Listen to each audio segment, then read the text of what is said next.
Buat kamu yang usianya 25 tahun ke atas, yang ngerasa ketinggalan dari orang lain, merasa rendah diri karena udah gagal dalam hidup, coba dengerin video ini sebentar biar kamu lebih tenang dan kamu bisa lebih fokus lagi ke diri kamu sendiri atau ke perjalanan hidup kamu sendiri. Pertama, aku mau ngasih tahu, aku juga orang yang merasa ketinggalan ketimbang teman-teman aku. Ketinggalan mulai kuliah, ketinggalan lulus, ketinggalan dapat kerja, ketinggalan punya uang sendiri. Terus aku pun belum menikah dan memang rasanya rada aneh ya, karena di banyak hal ternyata tertinggal.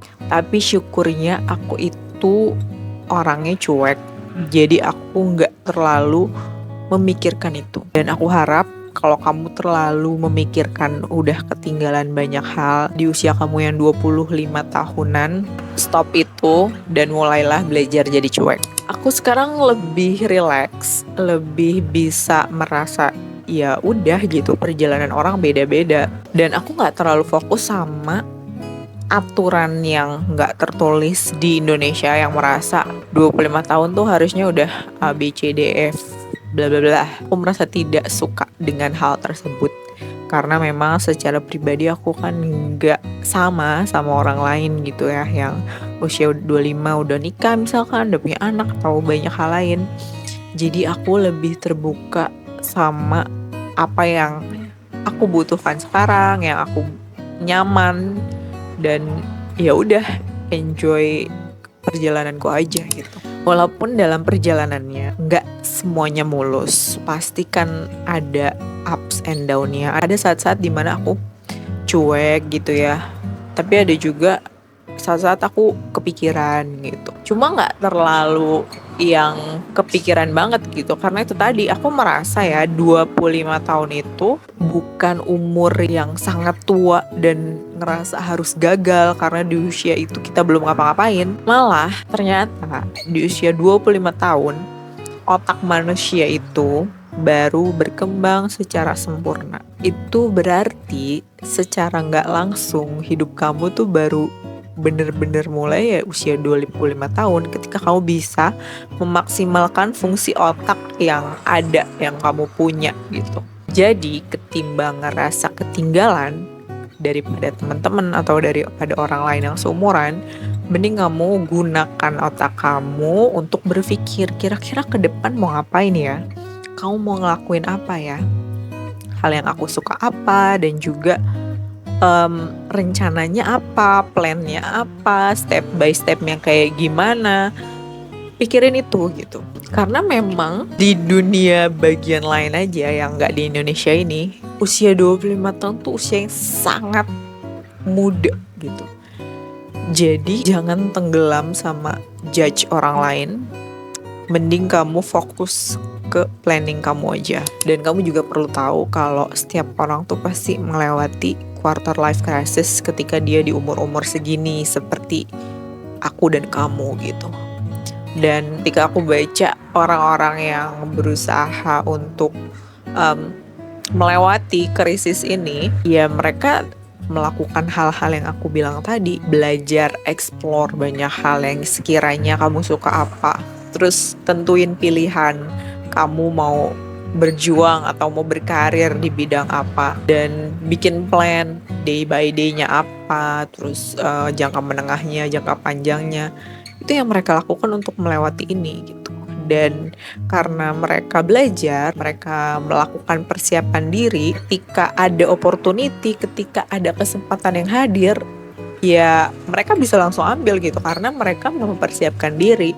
Dan itu yang mau aku kasih tahu ke kamu gitu, daripada kamu ngerasa rendah diri, ngerasa udah ketinggalan dari orang lain, mendingan energinya kamu pakai untuk belajar, untuk mempersiapkan diri, untuk memilih bidang mana sih kira-kira yang mau kamu geluti, yang mau kamu perdalam kayak gitu untuk kedepannya hidup kamu. Karena sekarang kan udah ada internet, aksesnya banyak, kamu bisa dengan mudah cari tahu gitu. Asal kamu mau, pasti bisa untuk cari tahu apa yang mau kamu lakukan ke depannya. Dan kamu juga perlu tahu kalau hidup di usia 25 tahunan ke atas itu emang terlalu abstrak. Kita nggak punya jalan yang jelas, nggak punya aturan yang baku, dan nggak ada juga yang punya aturan baku itu. Yang bisa bikin aturan, yang bisa memilih ya diri kamu sendiri, based on apa yang kamu percaya, apa yang kamu pelajari, apa yang mau kamu kerjakan ke depannya. Ya itulah aturannya. Dan kalau kayak gitu berarti kan setiap orang beda-beda, karena interest, kemauan, kesukaan setiap orang tuh beda-beda. Jadi make your own path and just keep going, karena nggak ada jalan yang benar atau salah dalam menjalani hidup ini ya. Yang ada kamu mau belajar atau enggak dari setiap kesalahan yang udah kamu perbuat, dan itu yang bikin diri manusia atau diri kamu itu kan nanti akan makin bertumbuh ya, karena kamu belajar dari kesalahan yang kamu perbuat. Dan hal yang paling penting juga di usia ini yang perlu dilakukan adalah menyadari yang jadi kompetitor kamu itu diri kamu sendiri, diri kamu sekarang, dan diri kamu di masa lalu. Kira-kira diri kamu sekarang itu lebih baik gak sih daripada diri kamu di masa lalu? Itu yang perlu kamu tanamkan dalam otak. Harusnya lebih baik dong, harusnya kamu berlomba-lomba untuk selalu lebih baik daripada kemarin. Di titik ini aku berpikir kembali tentang hidupku gitu ya, kayak arahnya mau dibawa kemana, terus juga apa hal yang paling penting yang itu berarti gitu dalam hidupku, dan aku mau pelajari lah setidaknya mulai dari sekarang. Aku juga mulai mendefinisikan kebahagiaanku sendiri. Aku berpikir hal-hal yang esensial berdasarkan makna hidup gitu. Mungkin kelihatan agak aneh ya, atau apa banget sih, terlalu berlebihan gitu, tapi bagi aku itu penting banget loh. Nilai, value, makna yang kamu percaya, yang kamu mau bawa, itu nanti akan membawa kamu ke tempat-tempat yang sesuai dengan apa yang kamu yakini gitu. Makanya esensi makna dalam hidup itu aku pikir harus kamu definisikan ulang di saat-saat seperti ini. Karena mungkin di saat seperti ini kamu bisa menarik diri dulu dari kehidupan luar, dari sosial media, dari teman-teman. Kamu bisa lebih banyak menyendiri, kamu bisa lebih banyak kontemplasi, kamu bisa pergi ke alam untuk merasa lebih tenang gitu ya. Kamu jadi bisa berpikir jernih gitu, biar nanti ke depannya kamu fokusnya ke diri kamu sendiri, dengan nilai, dengan makna, dengan esensi hidup yang kamu percaya gitu. Dan ternyata emang kayaknya akan mengarah ke sana loh kehidupan itu. Karena jujur aja ya, dari misalkan aku beli barang, beli skincare atau beli barang baju gitu ya, aku tuh sekarang nggak lagi melihat kualitasnya aja, tapi aku melihat nilai, purpose atau makna di balik satu perusahaan itu.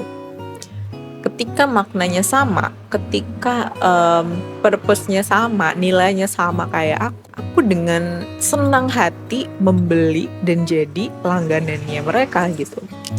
Karena nilainya sama, purpose-nya sama, apa yang diperjuangkan tuh sama. Jadi pikirannya tuh nggak lagi tentang kegunaan atau kualitasnya aja gitu. Kalau itu tuh harus gitu, nomor satu ya, kegunaan dan kualitas. Tapi ketika dibarengi sama makna yang sejalan, nilai yang sejalan, aku tuh jadi pengen support lebih ke perusahaan itu, karena nilainya sama aku.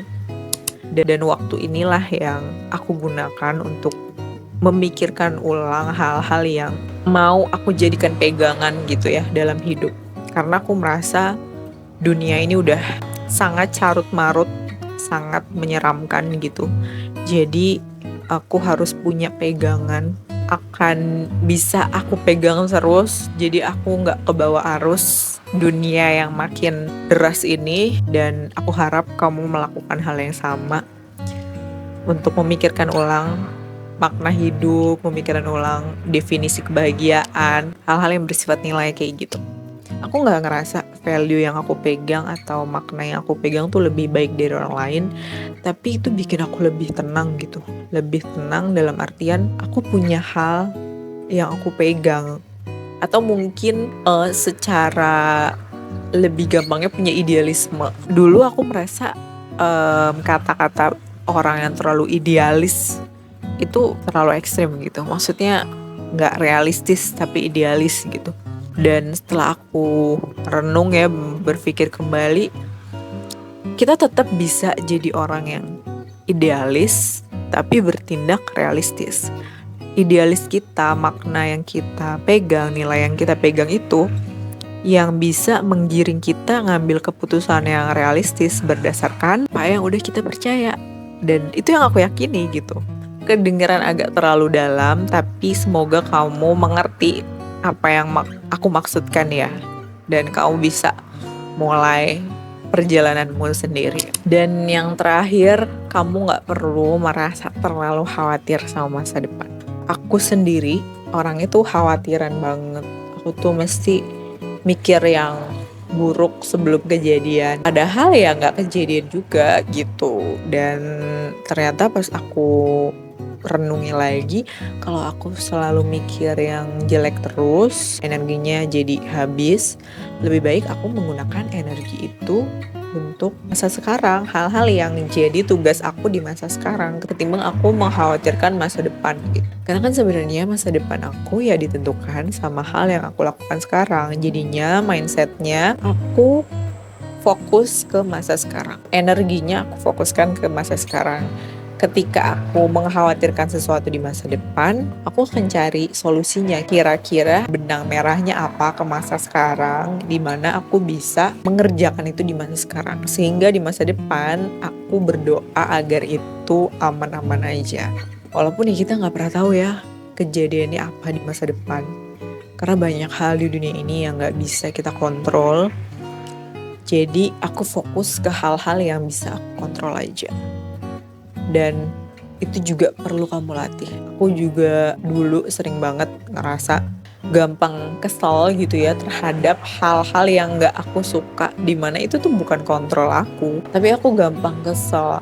Dan jadinya mood aku jadi jelek, aku jadi gak perform bagus gitu ya di hari itu. Terus aku latihan lagi untuk bilang ke diriku sendiri, hal-hal yang di luar kendali kamu dan bikin kamu kesel ya udah aja gitu, nggak perlu bikin kesel, nggak perlu jadi marah terhadap itu. Ya emang udah harusnya kayak gitu aja. Aku mikirnya ya emang udah harus kejadian kayak gitu.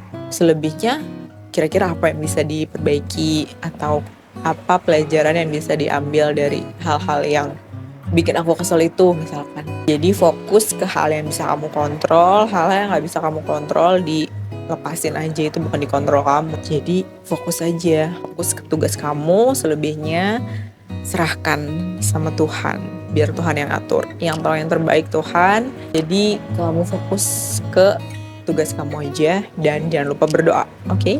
Oke, mungkin itu dulu sharingnya dari aku. Kalau kamu punya insight lain, kira-kira hal apa yang membantu kamu melewati quarter life crisis ini di usia 25 tahunan ini, kamu bisa share di kolom komentar biar yang lainnya juga bisa baca dan aku juga bisa belajar dari situ. Oke? Sampai jumpa di video yang lain. Bye.